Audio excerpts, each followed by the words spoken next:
I just pulled the lamb out of the oven when the doorbell rang.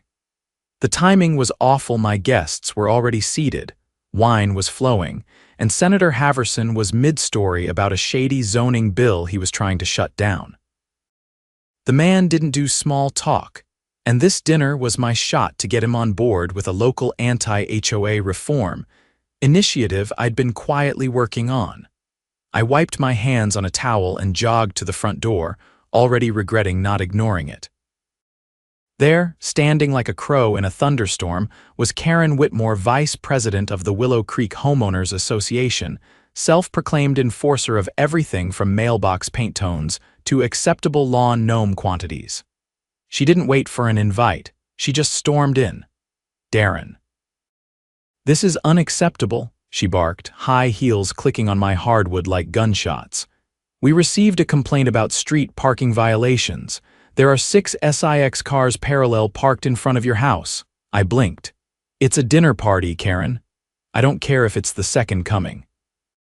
This is a direct violation of subsection 12 of the parking code." Behind me, I heard chairs scraping. I turned just as Senator Haverson, in his signature gray blazer and unimpressed expression, stepped into the foyer holding his wine glass and raising an eyebrow. "Excuse me, ma'am," he said, "but you just barged into a private residence. Do you make a habit of trespassing uninvited?" Karen's face paled for a second, but she pushed on like a train without brakes. "This is HOA business. I have every right. You, whoever you are, should know that this neighborhood has rules." I stepped in before she could make it worse. "Karen, this is Senator Haverson. He's our guest tonight," she blinked. "Senator of what?" "United States Senate," he replied dryly. "And I'm currently discussing federal-level housing policy with Darren here. You've interrupted a meeting of public interest." Karen's lips tightened into a line you could slice cheese with. "Well, I don't care who he is. Rules are rules. And if Darren thinks he can flaunt them by hosting political meetings, he's mistaken." I was about to respond when the senator chuckled. "I'm curious," he said, turning to me. "How exactly does your HOA define its enforcement capabilities?" "Because this lady just violated 3 state statutes on private property rights." Karen's jaw twitched. "I'm simply doing my duty." "No," I said, stepping closer, "you're harassing homeowners under the guise of authority. And now you've made a mistake." From the living room, my friend Kaylee Anderson, an attorney who's been helping me draft legislation, appeared, phone in hand. "I recorded everything," she said calmly. "And Senator, we've been building a case against this HOA for months." Karen's eyes darted between us. "You people are out of line." "No, Karen," I said, shutting the door behind her. "You are." She didn't know it yet, but her little tantrum just gave us the final piece we needed. Senator Haverson didn't even wait for the door to click shut behind Karen before turning to Kaylee. "You said you've been compiling a case," he said, gesturing for her to follow him back toward the dining room. "I'd like to see what you've got." Kaylee nodded and followed, tapping on her phone as she walked. I trailed after them, passing the tray of roasted lamb on the counter, which now felt like it belonged in another dimension. My guests had gone quiet, watching the chaos unfold like they were ringside at a prize fight. "I'll bring up the documents," Kaylee said, sliding into the chair beside the senator and setting her phone face up on the table. "We've compiled over 100 pages of correspondence, screenshots, and recorded interactions, some of which show clear overreach. But what just happened tonight? It crosses into criminal trespass, possibly unlawful surveillance too." "Surveillance?" Haverson looked up sharply. "Explain." I stepped in. "It started last month. A few neighbors noticed unfamiliar vehicles parked in front of their homes, same make, same plates, different times of day, always idling. Turns out the HOA hired a private investigator to monitor compliance. They never disclosed it to residents. One of the cars had a dash cam aimed directly at my property for over a week." The senator's expression hardened. "That's a civil violation at minimum. Depending on what they recorded, it could violate state wiretapping laws." "Did you recover the footage?" Kaylee pulled open a folder on her phone and tapped a few times. We did better.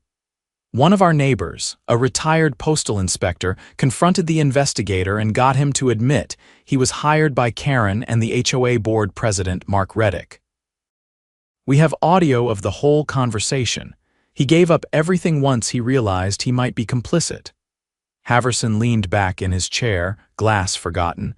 You've got enough here for a formal complaint to the State Housing Authority. And if what you're saying is accurate, you may be looking at a criminal conspiracy under the state's abuse of office statute. Kaylee glanced at me. We were originally building a civil case for overreach selective enforcement, fraudulent fines, that kind of thing. But with tonight's incident and the surveillance, it may be time to escalate. Senator Haverson nodded slowly, folding his hands together. How many homeowners have been impacted by this? I took a deep breath. At least 30, probably more. The problem is people are scared. Karen and Reddick have been issuing bogus violations, fining people over vague infractions like improper holiday decor or non-uniform shrub height. When folks push back, they get targeted. I mean, one guy had his lawn dug up by accident during a so-called irrigation repair. Kaylee added, we think they're trying to force out longtime residents and flip the homes. There's a pattern. They fine people into submission, get them to sell, then recommend buyers from a specific real estate group. Reddick's cousin owns it. That got the senator's full attention. Now that's interesting. If there's a financial relationship between the board and a real estate firm, and they're using their positions to manipulate home sales, that's fraud, possibly racketeering. A knock at the door interrupted the conversation. I exchanged a look with Kaylee. You expecting anyone? She shook her head. I walked to the door and opened it cautiously. It was Miguel Ortega, my next-door neighbor, a quiet man in his 60s who rarely left his workshop. Sorry to bother you, he said, holding up a flash drive. But I figured you'd want this. I stepped aside to let him in. What is it? I installed a camera last month after someone dumped herbicide along my fence line. I didn't tell anyone, but tonight I caught Karen pulling up just before she barged in. She was on the phone with someone, she said. He won't be so smug once we hit him with the special assessment. Thought you'd want to hear it. Kaylee reached for the drive. Do you mind if we copy this? Do what you need to, Miguel said. I'm tired of them treating us like tenants instead of homeowners. He nodded to the senator, then quietly left. Haverson looked at me. Special assessment, I sighed. Another of their tricks. They can't raise dues without a vote, but they've started issuing emergency assessments for made-up repairs. Like a non-existent sinkhole repair on Maple Drive. No permits, no work done, just an invoice and a due date, and if you don't pay, they lien your house. Haverson turned to Kaylee. You have everything documented, she nodded. Receipts, board meeting transcripts, bank deposit records, they're sloppy. Then I'll make some calls tomorrow, he said. State Attorney's Office, Division of Licensing, possibly the IRS. Kaylee's eyes narrowed. Why the IRS? If they're collecting funds under false pretenses and personally benefiting, that's taxable income. If they're hiding it, that's a federal crime. I finally sat down, my appetite long gone. The lamb was still warm, but the air in the room had shifted. There was no more guessing, no more suspicion. We had confirmation, and now we had momentum. Senator Haverson tapped the table. I want a formal meeting with your affected neighbors tomorrow evening. My staff will be here to take statements. We'll also bring someone from the State Housing Oversight Committee. Kaylee was already scrolling through her contacts. I'll make the calls tonight. Haverson turned to me. You've got a community worth fighting for, but you'll need to stay sharp. These people don't play fair. I've noticed. I mean it, he said. If they catch wind of this, they'll try to cover their tracks. You need to secure every document, every recording, every witness statement tonight. I can do that. Don't just do it. Make duplicates. Store them in multiple locations. Assume they'll try to tamper with something. I nodded, then stood. Kaylee, can you coordinate with the others? I'll start scanning. She was already dialing. As I walked toward my office, I paused to glance out the window. Karen's SUV was gone, but the street still held the residue of her intrusion. I knew she wasn't done. People like her didn't back down, they doubled down. But this time, we weren't just playing defense, we were building a case, and she just handed us the crowbar. By the time the last guest left just after midnight, the house was running on quiet adrenaline. I'd made 3 copies of everything: video files, statements, bank records, and stored them on separate encrypted drives. One went into my fireproof safe. Another I handed to Kaylee to keep at her office. The third I left with Senator Haverson's aide, who'd promised to run it through legal counsel first thing in the morning. I didn't sleep that night. Not because I was afraid, but because I knew what was coming. At exactly 8:42 the next morning, while I was sipping coffee and watching the backyard sprinklers kick on, my camera alert pinged. A white pickup truck with no branding crept down the street and stopped directly in front of my mailbox. The driver, a thin man in reflective safety gear, stepped out, walked to the front of the box, and held up a measuring tape. I watched as he jotted something on a clipboard, glanced around, then drove off. Kaylee called 2 minutes later. "Guess who's now under mailbox height inspection?" I laughed dryly. "Let me guess, it's not the senator. They're testing you. Trying to provoke a reaction. They're going to get one." Within the hour, I was downtown, seated inside a private conference room at the Office of State Housing Oversight. Senator Haverson's team had pulled strings and cleared the schedule.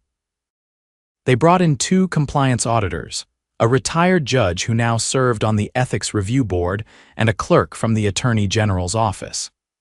Kaylee arrived with Miguel and 4 other homeowners, each carrying thick folders and tired expressions. None of us wore suits. We didn't need to. The evidence was doing all the talking now. The lead auditor, Frances DeWitt, tapped her pen on the stack of documents in front of her. "What you've shown us is not simply mismanagement. It is systemic abuse of legal authority for personal enrichment. If verified, this would constitute criminal fraud, conspiracy, and based on the misappropriation of funds, possibly embezzlement." "How was this allowed to continue without challenge?" Miguel leaned forward. "Most of us didn't know the rules ourselves. They exploited that. And when we asked questions, they buried us in paperwork, threats, liens. We thought we were alone." Kaylee added, "The HOA's own bylaws were amended unilaterally by the president without a vote.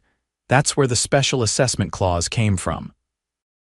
We found the original version on the county clerk's archive. It doesn't match the one they sent homeowners." The judge raised an eyebrow. "You're saying they falsified corporate governance documents?"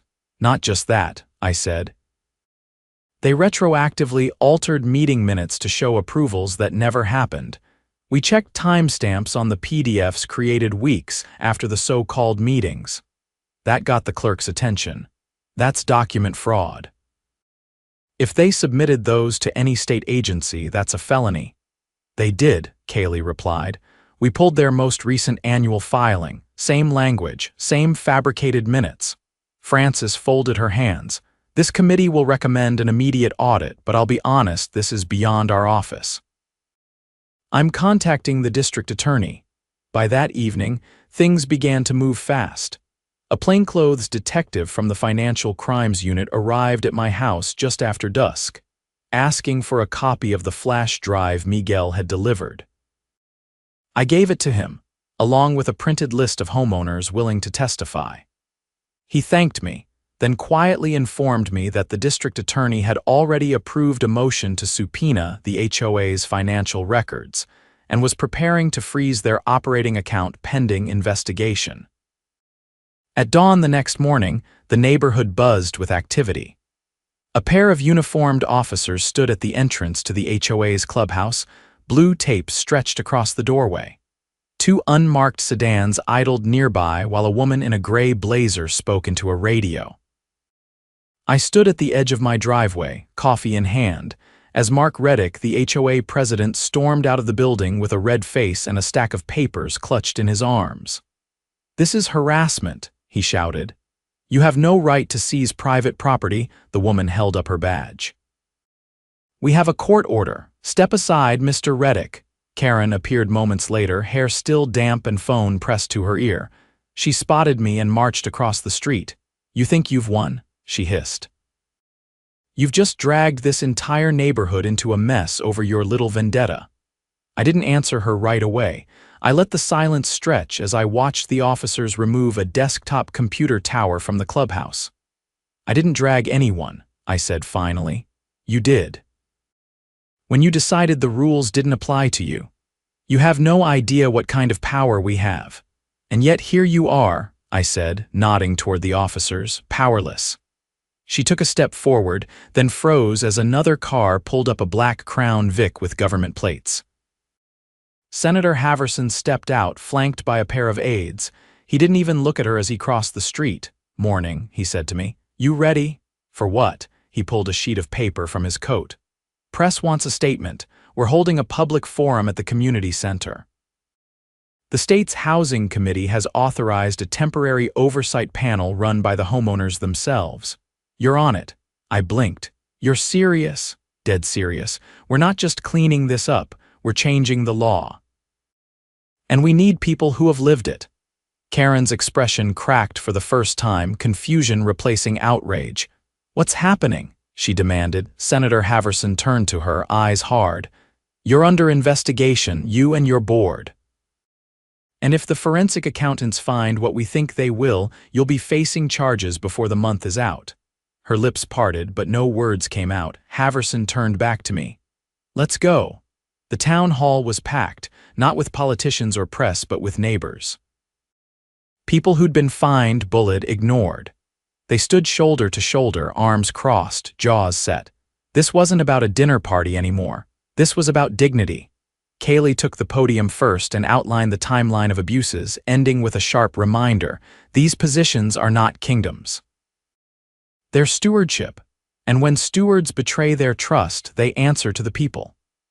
Then Haverson spoke, announcing a new state bill aimed at curbing unchecked HOA authority, mandating annual audits, and outlawing secret assessments without a supermajority vote. The crowd erupted in applause. When it was my turn, I stepped up, heart pounding. "I didn't want this fight," I said.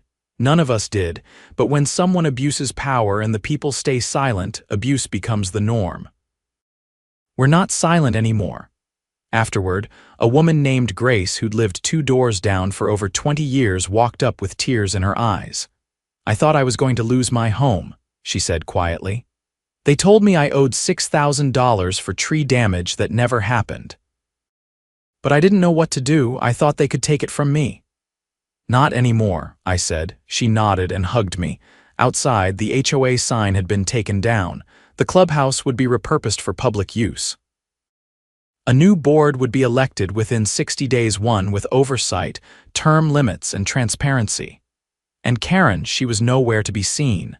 I didn't need to watch her fall. It wasn't about her anymore. It was about every neighbor who'd been made to feel powerless finally realizing they weren't. They never had been. The new interim oversight panel met for the first time the following Thursday, inside the repurposed HOA clubhouse, now stripped of its framed bylaws and smug motivational posters. Folding chairs replaced the leather ones Karen and Reddick had custom ordered with HOA funds. The irony wasn't lost on anyone. I sat at the head of the table, not because I asked to, but because the neighbors insisted. Kaylee sat beside me, already thumbing through the first financial summary delivered by the forensic accountant the DA had brought in. The numbers were worse than expected. Not just misused funds, whole payments had vanished. "I'm seeing multiple transfers to a shell company registered to a P.O. box in Tallahassee," Kaylee said, flipping the page. "It's listed under a James Reddick. Mark's brother. Didn't even bother hiding the last name," said Miguel, squinting at the document. "Amateurs," Kaylee tapped the table. "They were sloppy because they thought nobody would ever check. The real question now is how far up does this go? We didn't have to wait long to find out." Detective Lanier, the financial crimes officer who'd been quietly working since the investigation began, entered the room unannounced. He didn't ask for permission. He simply dropped a small hard case on the table and opened it, revealing several flash drives and a handheld audio recorder. "We executed a search of Reddick's office this morning," he said. "Found these hidden under a false drawer panel." He pressed play on the recorder. A static pop crackled, then a voice Reddick's came through, muttering about sliding the assessments through before the quarterly audit and Karen's job to keep the loud ones distracted. Kaylee leaned forward. "He recorded himself?" "No," said Lanier. "His assistant did. She came to us last week. Said she was tired of being threatened with non-disclosure fines, whatever that means." I glanced at Kaylee. "That's not even a real thing." "It is if you make someone believe it is," Lanier continued. "You'll want to hear this next part." He skipped forward. Reddick's voice again, this time lower, sharper. "If we get the buyout done before the new year, the firm cuts us 20% each. That's nearly $100,000 just on the Maple cluster, but we've got to keep the current owners miserable enough to walk." Kaylee's jaw tightened. "That's not just unethical. That's coordinated displacement with financial incentive. That's predatory fraud." Lanier nodded slowly. "Which is why, as of this morning, both Reddick and Karen have been charged with wire fraud, falsification of corporate documents, and conspiracy to commit real estate fraud. We're adding elder abuse enhancements for at least 5 homeowners who were over 70 and targeted with illegal assessments." A long silence followed. Grace, who had sat quietly until now, folded her hands. "Are they in jail?" Reddick's in holding. "Karen tried to leave the county, but we intercepted her 20 miles outside the district. She's under house arrest pending arraignment." Miguel let out a low whistle. "And here I was worried about getting cited for my bird bath." Lanier packed up the case, then turned to me. "We'll keep you updated, but I'd recommend reviewing any upcoming elections. You've got a clean slate now, don't let another crew fill it while you're still cleaning up." He left, and the room sat still for a moment. Kaylee finally broke the silence. "We need a full review of every bylaw, every procedural tool they use to control residents. We dismantle those tricks so no future board can exploit them. We already passed a motion to block emergency assessments without a 75% resident approval," I said. "Let's follow it with public budget disclosures and quarterly independent audits." Several neighbors nodded. Grace raised her hand. "Can we include a rule that board members can't have business ties to any service providers?" "Absolutely," Kaylee said. "Conflict of interest clauses are standard." The fact that we didn't already have one is part of the problem. We worked late into the evening. By the time we adjourned, we had a 10-point reform plan and a date set for the first open election in over a decade. Word spread fast. That weekend, someone painted over the HOA sign at the neighborhood entrance with bright blue letters that read, "Welcome to Willow Creek, now owned by its people." I won't say everything changed overnight, but something fundamental shifted. 2 weeks later, the DA's office released a public statement outlining the charges against Reddick and Karen. The shockwave hit every HOA in the county. Local news ran segments for days, using our case as a warning about unchecked power in private governance. One morning, Senator Haverson called. "They're talking about naming part of the housing reform bill after your neighborhood," he said. "Willow Creek Act," he laughed. "Too poetic, but you've started something. Counties from across the state are asking for the language. You might see this go national. I didn't do it alone, I know, but you did something most people don't. You didn't look away." The following month, we held the special election. For the first time in years, the ballots weren't mailed in secret or walked door to door by board members with clipboards. We used a secure third-party service funded by a voluntary community fundraiser that hit its goal in under 2 days. No intimidation, no threats, just votes. When the results came in, not a single former board member or their allies made it onto the new panel. Instead, residents elected a mix of retirees, young couples, and small business owners. People who'd lived in the neighborhood for years without ever being heard. People who knew what it meant to be ignored. At the first meeting of the new board, Kaylee stood and introduced a motion to rename the clubhouse. I propose we dedicate this space to the residents of Willow Creek past, present, and future and name it the Haverson Hall for Civic Integrity. The motion passed unanimously. We held a small ceremony. Senator Haverson came in person. No press, no speeches, just a simple plaque and a room full of people who finally had a say. Afterward, I stood on the clubhouse steps, watching kids play in the grass outside. Grace sat beside the new community garden, talking with a neighbor she'd never spoken to before. Miguel had built a handmade bench and installed it himself, complete with a small metal sign that read, "For anyone who needs a moment." Kaylee joined me, arms crossed. "Think they'll try to come back?" she asked. "If they do, they won't recognize this place. It's not theirs anymore." She nodded.